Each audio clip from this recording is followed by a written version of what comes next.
Olá pessoal, tudo bem nono ano? Sejam todas e todos muito bem-vindos à aula de hoje. Espero que seja muito divertida, interessante e proveitosa para todos nós, ok? Como objetivo principal, a gente tem a compreensão desses conceitos destacados aqui embaixo, ali os opostos, as palavras para entender bem, a questão dos conceitos, o bem ou o mal. Ou seja, tudo isso são tópicos dentro do assunto principal da nossa apostila, do nosso conteúdo do primeiro bimestre, que é justamente viver bem, né, nono ano?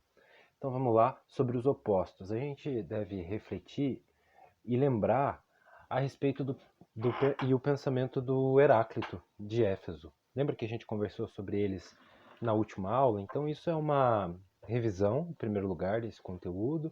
A gente lembra que o Heráclito tinha no seu pensamento a constante mudança, que a gente chama de devir, né? O vir a ser, ou aquela transformação de algo no seu contrário. Por exemplo, futuro passa pelo presente e se transforma no seu oposto, digamos assim, que é o passado, o quente no frio, o frio no quente, acima e embaixo, e todos os opostos, como nos esclarece inclusive essa imagem aqui, né? Lados opostos, talvez a energia masculina e a feminina, como a gente queira pensar e refletir sobre esse assunto. O que é importante é a gente lembrar do pensamento do Heráclito, onde a gente entendeu na última aula que há uma tensão entre os opostos e tudo se transforma, tudo muda. Lembra que o Heráclito é aquele filósofo que diz que a gente não entra, o pré-socrático, diz que a gente não entra duas vezes aonde, pessoal? No mesmo rio. Porque quando a gente tenta entrar na segunda vez, já não é mais o mesmo rio e nem nós somos o mesmo que os mesmos da primeira. Tudo se transforma, o movimento, a essência da realidade para o Heráclito e o princípio de todas as coisas. A arqué para esse pré-socrático é o quê? É o fogo, porque o fogo é aquele símbolo de mudança.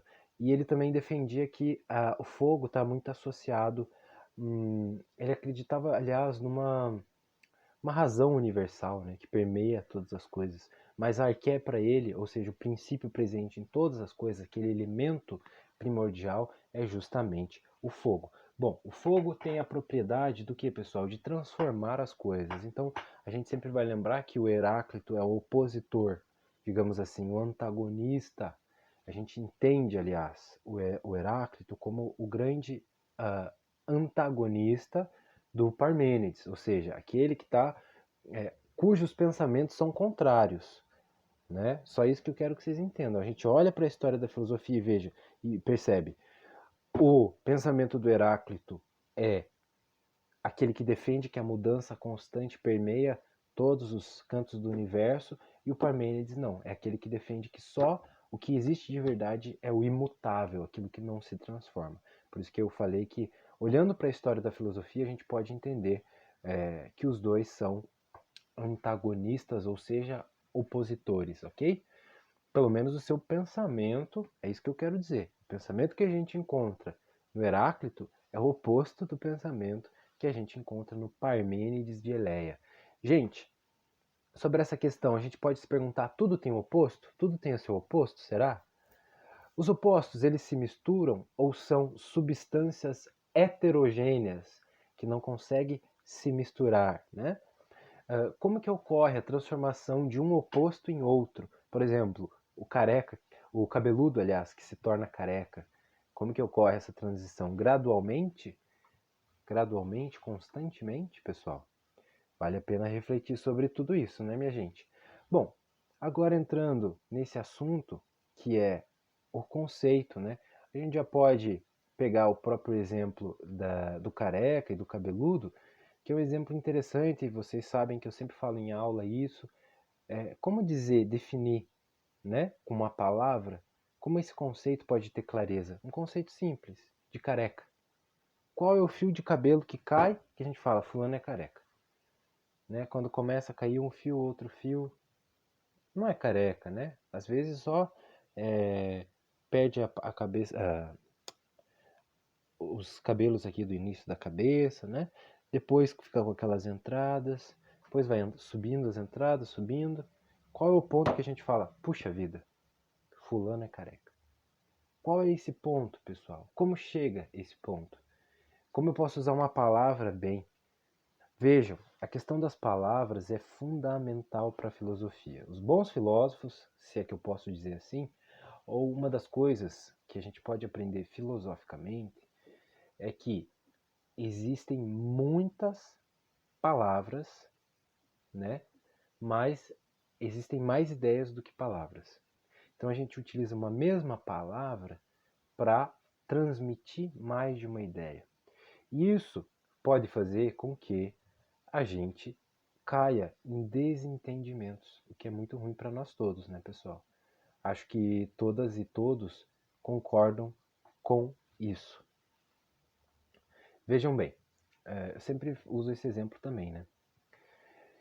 Quando a gente fala em termos de encontro, vamos supor que a gente marque um encontro, todos nós, né? Pessoal, imagine que não tem uma pandemia, né? Uma hipótese.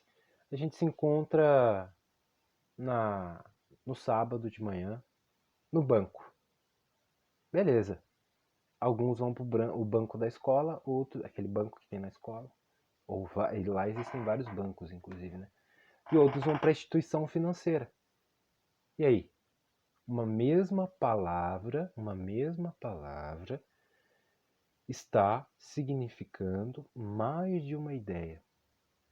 Outro problema das palavras, quando não são bem refinadas, quando a gente não elaborou, não desenvolveu a nossa linguagem, é que elas não mostram a intensidade das coisas, né, pessoal? Então, alguém diz, estou com fome, estou com muita fome. O que esse muita fome é?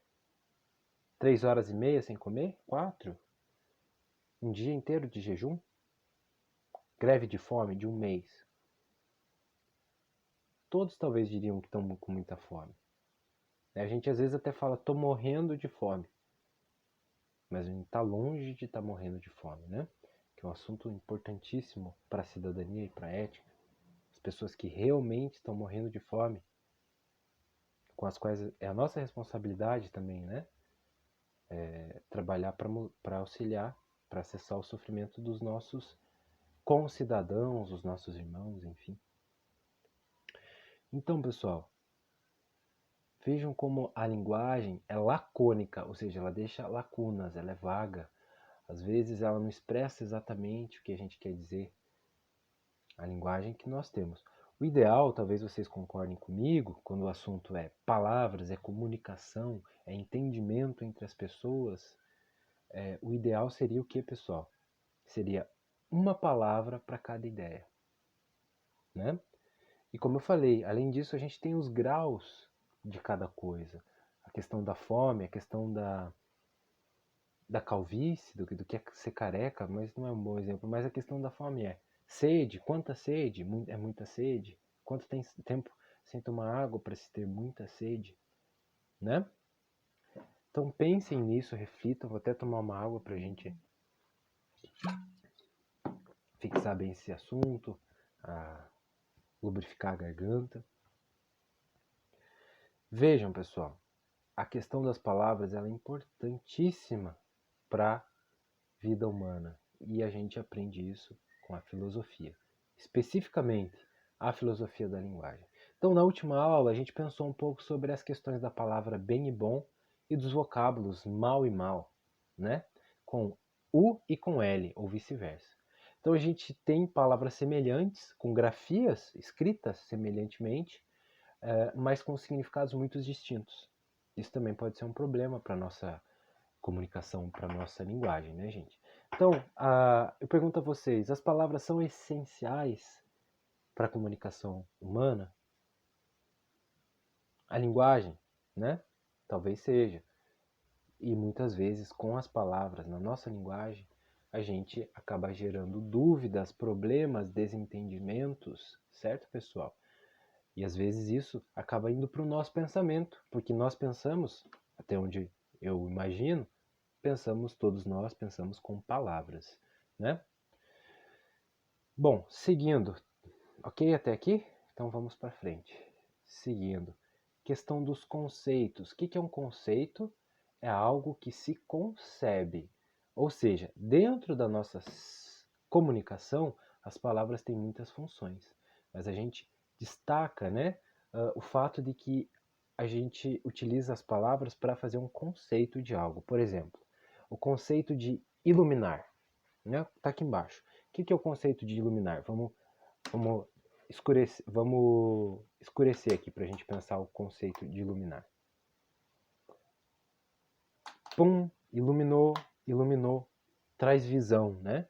Então, a gente tem a palavra iluminismo, enlightenment em inglês, que é aquele fenômeno, né, do pensamento filosófico da Idade Moderna, que de alguma forma trouxe muita luz, a luz do conhecimento, para dissipar o quê? As trevas da ignorância. Então, a iluminação é um conceito, né, que está vinculado à visão, à percepção, também simbolicamente. A gente costuma dizer, né, que o Siddhartha Gautama, talvez o principal dos Budas na tradição oriental, tem o nome de Buda porque significaria, Buda é um título que se dá, né? O iluminado, aquele que se iluminou, que se esclareceu. Cristo também é um título, que significa missionário, aquele que tem a missão, ungido para. Mahatma, a gente lembra do Gandhi, né? Mahatma Gandhi. Mahatma também é um título, que se eu não estou enganado, significa nobre alma, grande alma. Bom, mas eu falei tudo isso por causa do Buda, que é aquele que se iluminou. As tradições orientais muitas vezes esclarecem que existem muitos Budas.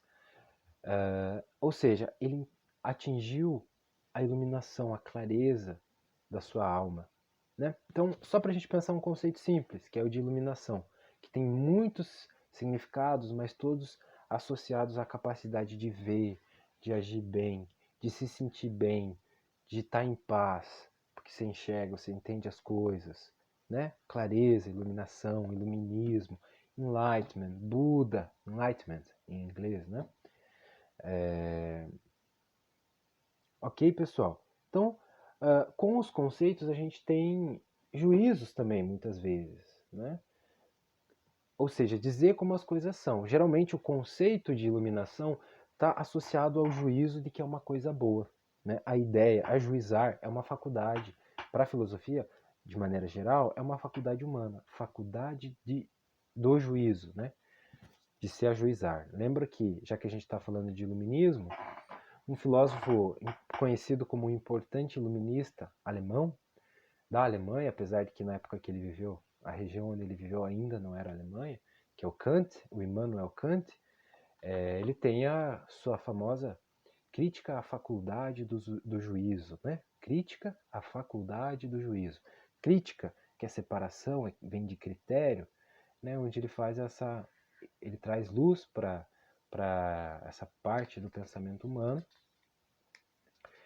E eu quis usar ele como exemplo, porque a gente estava falando do conceito aqui, ó, né, de iluminação, de iluminismo, e como ele é conhecido por ser um iluminista alemão, eu quis trazer então o famoso Immanuel Kant. Bom, para falar do que, pessoal? Para falar da faculdade do juízo, já que uma das principais obras dele é a intitulada Crítica da Faculdade do Juízo, né? O iluminismo alemão, se eu não estou enganado, é chamado, porque eu não falo também alemão, mas é chamado de Aufklärung, né? O esclarecimento. Veja, tornar claro. O que é tornar claro? Esclarecer, poder trazer mais visão para as coisas, né? Bom, gente, então falando da questão aí do juízo, né? Quando a gente faz um julgamento das coisas, né? A gente geralmente julga que a iluminação é uma coisa boa. Esse é um conceito. Esse juízo geralmente vem com um conceito. Esse conceito, aliás, geralmente vem com um juízo bom. Quando alguém diz, fulano está mais iluminado, ele evoluiu, ele está melhor. Né? Então a gente tem na filosofia aquela proposta de que haja diálogo, reflexão profunda antes de se conceituar algo. Né? porque assim a gente faz melhor isso. Bom, pessoal, sobre o bem e o mal, né? A gente lembra que lá na cidade, próximo, aliás, de onde é a cidade italiana de Nápoles, em 79 depois de Cristo, no Império Romano, houve a erupção do vulcão Vesúvio, né? Vocês sabem que esse vulcão ele é importante para a história humana, isso foi algo muito marcante, porque na época, no ano de 79 depois de Cristo, a gente sabe que as cidades de Pompeia e Herculano ficaram destruídas e havia pessoas nessa cidade no momento da erupção do Vesúvio. Elas morreram, né? Obviamente morreram na hora, porque o vulcão, quando ele entra em erupção, ele joga gases, ele joga materiais sólidos, líquidos, em temperaturas elevadíssimas para fora, na atmosfera, enfim, e ele acaba muitas vezes queimando com esses materiais tudo que está pelo caminho. As cinzas podem soterrar os arredores desses lugares. E aconteceu então no Vesúvio, né, no ano de 79 depois de Cristo, na cidade que hoje é Nápoles, na Itália, perto ali dessa cidade. A gente sabe que o Vesúvio então acabou destruindo ali